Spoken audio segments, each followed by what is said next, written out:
اللہ سبحانہ تعالیٰ فرماتے ہیں سورہ رعد میں سورہ نمبر 13 آیت نمبر 38 میں وَلِكُلِّ أَجْلٍ کتاب، اور ہر دور میں ہم نے ایک کتاب نازل کی ہے۔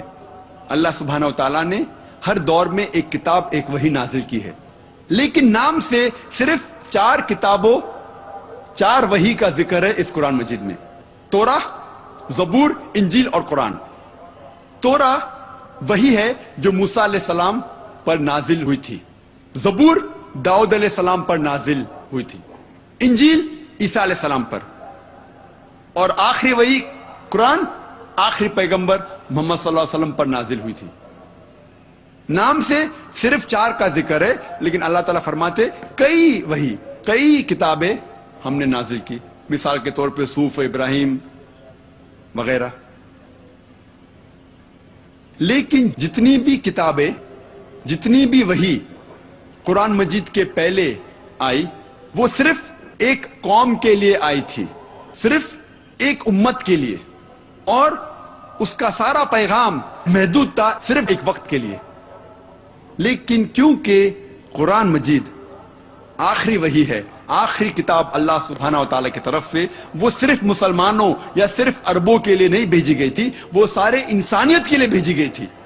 اور اللہ تعالیٰ فرماتے سورہ ابراہیم میں سورہ نمبر 14 آیت نمبر 1 میں الف لام را، ہم نے کتاب نازل کی محمد صلی اللہ علیہ وسلم پر تاکہ وہ انسانیت کو، ساری انسانیت کو اندھیرے سے اجالے میں لے جائے، روشنی تک لے جائے۔ اللہ تعالیٰ فرماتے سورہ ابراہیم میں سورہ نمبر 14 آیت نمبر 52 میں یہ قرآن نازل کی گئی ہے سارے انسانیت کے لیے، اور لوگ یہ جان لے کہ ایک ہی خدا ہے، اور لوگ یہ سمجھ لے کہ یہ انسانیت کے لیے، اور the men of understanding جو حکمت والے ہیں وہ یہ جانتے ہیں۔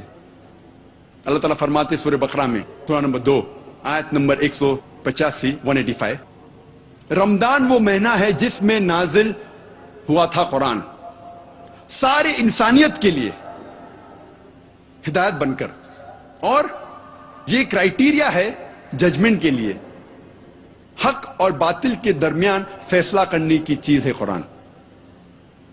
اللہ تعالیٰ فرماتے ہیں سورہ الزمر میں سورہ نمبر 39 آیت نمبر 41 میں قرآن ہم نے نازل کیا ہے محمد صلی اللہ علیہ وسلم پر تاکہ وہ ساری انسانیت کو ہدایت دے۔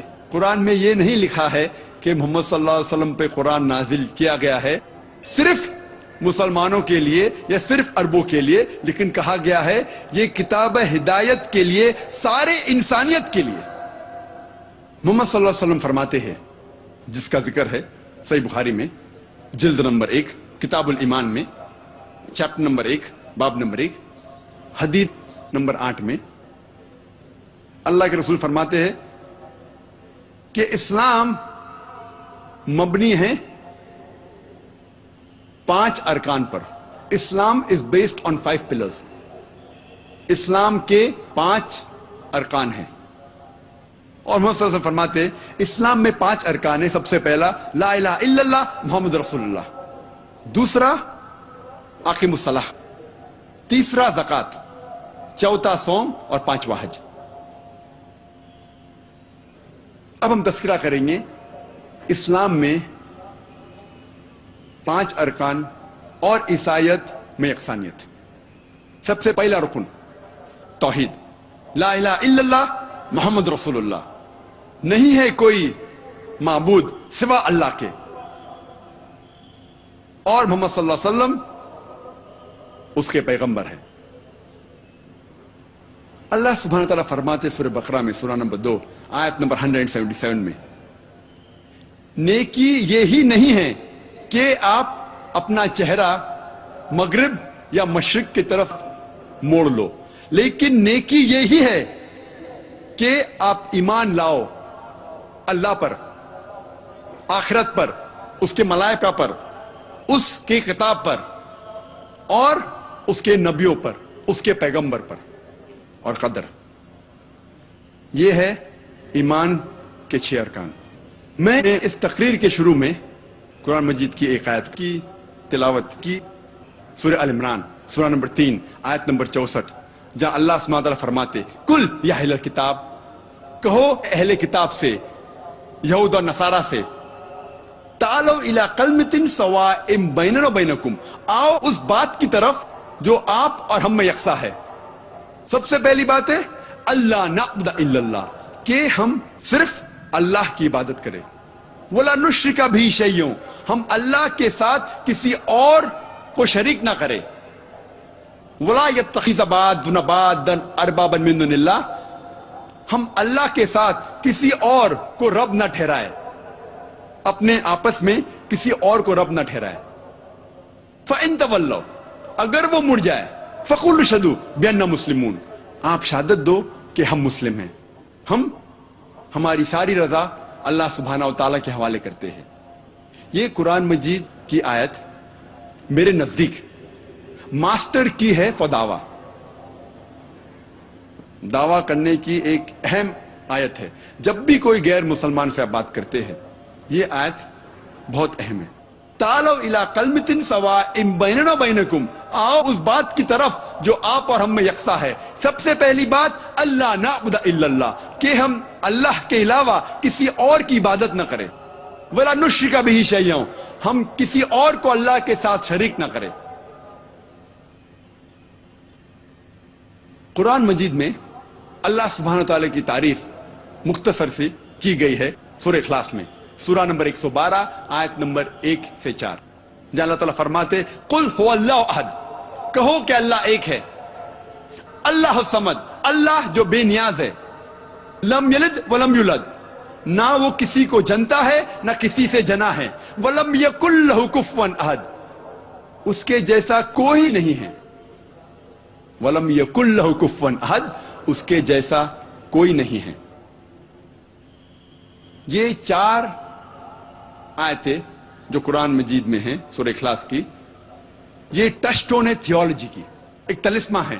اگر کوئی انسان کہہ رہا ہے کہ یہ شخص خدا ہے، اگر آپ جاننا چاہتے ہیں کہ یہ خدا صحیح خدا ہے کہ نہیں، آپ اس کو سورہ اخلاص کے بنیاد پہ تولے، جج ہم آن سورہ اخلاص، اور اگر وہ سورہ اخلاص کے کنڈیشنز جو بھی شرائط ہے اس کے اوپر اترتا ہے تو ہمیں کوئی اعتراض نہیں اسے ماننے میں کہ وہ خدا ہے۔ اور یہ پیغام بائبل میں بھی موجود ہے۔ موسیٰ علیہ السلام فرماتے ہیں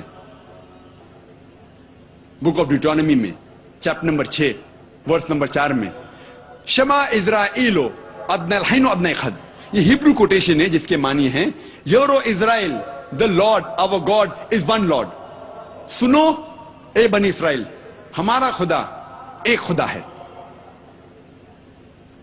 جب عیسیٰ علیہ السلام کو پوچھا گیا تھا سب سے پہلا حکم کیا ہے، which is the first of the commandment، انہوں نے ہو بہو جو موسیٰ علیہ السلام نے کہا تھا اس کو دہرایا، جس کا ذکر ہے گوسپل آف مارک میں چیپٹر نمبر 12 ورس نمبر 29 میں، شما اسرائیلو ادن الحین و ابن خد، euro Israel the Lord our God is one Lord، سنو اے اسرائیل، ہمارا خدا، ہمارا رب ایک خدا ہے۔ اسلام میں سب سے بڑا گناہ ہے شرک۔ اللہ تعالیٰ فرماتے سورہ نساء میں سورہ نمبر 4 آیت نمبر 116 میں، اور سورہ نساء سورہ نمبر 4 آیت نمبر 48 میں، اللہ سبحانہ و تعالیٰ شرک کو کبھی بھی نہیں معاف کرے گا۔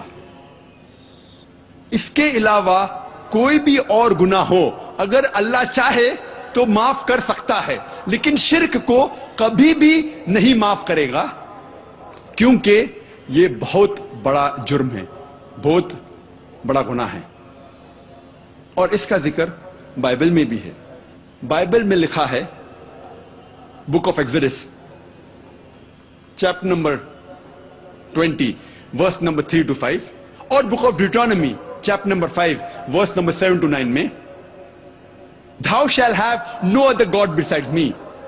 Thou shall not make unto thee any graven image of anything, of any likeness in the heaven above, in the earth beneath and in the water beneath the earth. Thou shalt not bow down to them, nor serve them, for I, thy God, thy Lord, is a jealous God.